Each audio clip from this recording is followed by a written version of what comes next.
Ada satu suku yang menempati wilayah Sulawesi Tenggara, yaitu suku Buton, tepatnya di Kepulauan Buton. Selain di Sulawesi Tenggara, suku Buton juga bisa ditemui di Maluku Utara, Kalimantan Timur, Maluku, dan Papua. Seperti suku-suku di Sulawesi kebanyakan, suku Buton juga merupakan suku pelaut.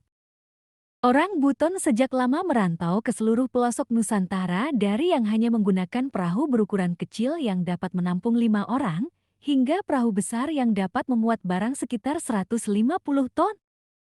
Umumnya orang Buton adalah masyarakat yang mendiami wilayah kekuasaan Kesultanan Buton.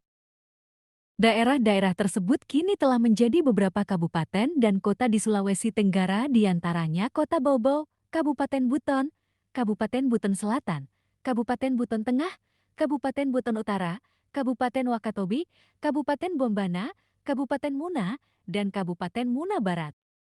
Selain merupakan masyarakat pelaut, masyarakat Buton juga sejak zaman dulu sudah mengenal pertanian.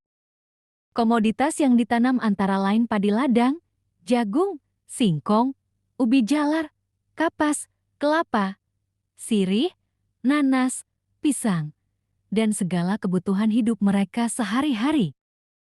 Orang Buton terkenal pula dengan peradabannya yang tinggi dan peninggalannya masih dapat dilihat di wilayah-wilayah Kesultanan Buton, diantaranya Benteng Keraton Buton yang merupakan benteng terbesar di dunia, Istana Malik yang merupakan rumah adat tradisional Buton yang berdiri kokoh setinggi 4 tingkat tanpa menggunakan sebatang paku pun, mata uang Kesultanan Buton yang bernama Kampua, dan masih banyak lagi. Asal-usul suku Buton. Jika melihat dari sejarah suku Buton dan asal-usulnya dapat diketahui dengan mengungkapkan lebih dahulu sejarah kedatangan si Panjonga dan kawan-kawannya, yang dikenal dalam sejarah Wolio dengan nama kesatuannya Mia Patamianan yang artinya 4 orang, lebih jelasnya dimaksudkan dengan 4 pemuka yaitu si Panjonga, si Malui, si Jawangkati, dan si Wamanajo. Berpegang pada buku silsilah dari raja-raja di Wolio, keempat orang tersebut konon menurut riwayat berasal dari tanah semenanjung Johor Meleze, Pulau Lia Melayu, di mana tibanya di Buton dapat diperkirakan berkisar akhir abad ke-13 atau setidaknya pada awal abad ke-14 perkiraan tibanya si Panjonga dan kawan-kawannya. Mata biru orang Buton. Belum lama ini, viral foto yang menunjukkan foto anak remaja Buton yang memiliki mata berwarna biru. Jika kebanyakan orang Indonesia memiliki mata berwarna coklat ataupun hitam, namun lain halnya dengan orang Buton yang memiliki warna mata yang berbeda. Disebutkan bahwa mata biru indah yang dimiliki oleh orang Buton ternyata sudah turun-temurun dari nenek moyang mereka yang disebabkan oleh sindrom bernama sindrom Waardenburg. Biasanya sindrom tersebut dialami 1 dari 42.000 orang. Sebagian besar orang Indonesia didominasi dengan kornea berwarna hitam dan coklat, sedangkan orang Eropa memiliki warna kornea biru dan berkilit putih. Ada fenomena unik, mereka tidak orang Eropa melainkan asli penduduk Indonesia, namun mata mereka biru berkilau di antara warna kulit coklat mereka. Pesona eksotis ini akan banyak ditemui pada suku Buton, tepatnya di Pulau Buton, Sulawesi Tenggara. Mata mereka biru berkilau di tengah kulit berwarna coklat. Pemandangan unik ini terjadi pada penduduk asli Indonesia. Mereka ialah suku Buton yang memiliki keistimewaan genetik langka. Kilau mata mereka menjadi hal spesial yang harus dikagumi keistimewaannya. Namun di balik keistimewaannya, mata biru yang mereka miliki ialah sebuah sindrom. Penyakit langka ini disebut sindrom Waardenburg. Kelainan yang bersifat autosomal yang ditandai dengan gangguan pendengaran. Selain itu, kelainan pigmen terjadi pada penderita sindrom Waardenburg. Warna mata, kulit, dan rambut akan terlihat berbeda pada umumnya. Mata kanannya berkilau biru, sedangkan mata kiri nampak coklat seperti umumnya, seolah mata mereka mirip mata orang Eropa. Perpaduan bola mata kanan dan kiri yang berbeda warna. Bahkan tak jarang ditemui mereka memiliki kedua mata yang berwarna biru layaknya orang Eropa. Terkesan eksotis, warna mata mereka menjadi unik dan menarik. Hingga kini fenomena mata biru suku Buton selalu mencuri perhatian publik. Dulunya, orang bermata biru menjadi stigma buruk.